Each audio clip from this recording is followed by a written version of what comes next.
এগুলো সেই উত্তরগুলো হলো আমি যখন ভিডিওতে বলি যে আমি আগে খ্রিস্টান ছিলাম, তারপর আমি খ্রিস্টান ধর্ম পালন করা বন্ধ করে দিয়েছি এবং পরে আবার খ্রিস্টান হয়েছি এবং এখন আমি ইসলাম ধর্ম গ্রহণ করতে চাই। এবং আমি কয়েকটি বিষয় স্পষ্ট করতে চাই। আমি একটি খ্রিস্টান পরিবারে জন্মগ্রহণ করেছি।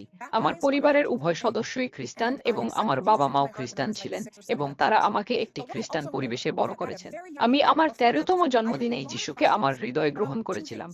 কিন্তু আমার মনে আছে শৈশবে প্রথম থেকেই আমার কাছে দুটি বিষয়ে অনেক প্রশ্ন ছিল। এমন লাগছে আমি বুঝতে পারছিলাম যে বাইবেলের গল্পগুলোতে কিছু পার্থক্য ছিল।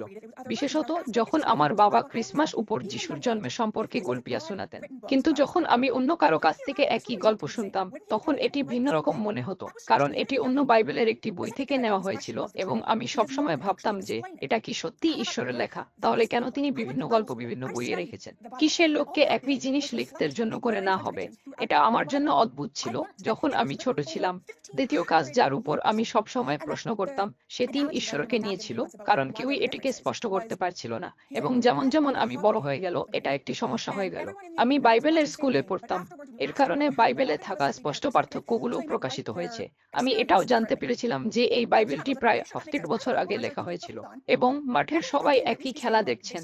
যখন আপনাকে এই বিষয়ে জিজ্ঞাসা করা হবে যে ম্যাচের মধ্যে কি ঘটেছে, তখন তারা সবাই ভিন্ন দৃষ্টিকোণ রাখবে এবং তারা তাদের অভিজ্ঞতা বিভিন্নভাবে বর্ণনা করবে। এবং মাঠের সবাই একই খেলা দেখছেন।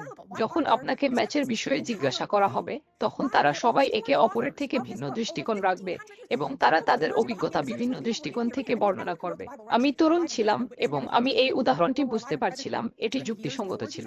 কিন্তু যখন আমি বড় হতে শুরু করলাম, তখন আমি আরো বেশি চিন্তা করতে শুরু করলাম যে এই খেলায় থাকা প্রত্যেক ব্যক্তি অন্তত এটা বলতে পারবে যে তারা গোল করেছে অথবা তারা গোল করতে পারেনি। তারা জিতেছে কিনা তা সবাই জানে। এমন কিছু বিষয় আছে যার ব্যাপারে সবাই একমত হয়। যেমন যিশু যখন পুনরুত্থিত হলেন, তখন প্রথম সেখানে কে ছিলেন? বাইবেলের ক্ষেত্রেও একই কথা প্রযোজ্য, যা ঈশ্বরের দ্বারা তৈরি। কিন্তু এর কারণ কি যে এটি ভুল?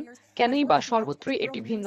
এই বইটি ৪০টিরও বেশি লেখকের দ্বারা লেখা হয়েছে, অথবা এই বইটি ৪০টিরও বেশি লেখকের লেখা থেকে সংকলিত হয়েছে। যখন আমরা হকি খেলার বিশ্লেষণের কথা আলোচনা করব, তখন এর মানে শুধুমাত্র মাঠের মধ্যে থাকা ব্যক্তিদের সম্পর্কে নয়।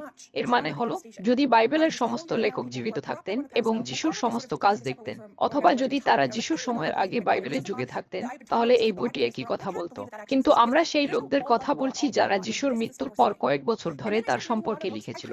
তাই এটা বলা হচ্ছে যে হকি খেলার মাঠের পার্কিং স্থানে থাকা লোকেরা তাদের বক্তব্য দিয়েছে এবং তাকে ঠিক ততই বৈধ বলে গণ্য করা হয়েছে যেমন এই মাঠের লোকেরা করেছিল, এবং এটাই সেই কারণ যে কারণে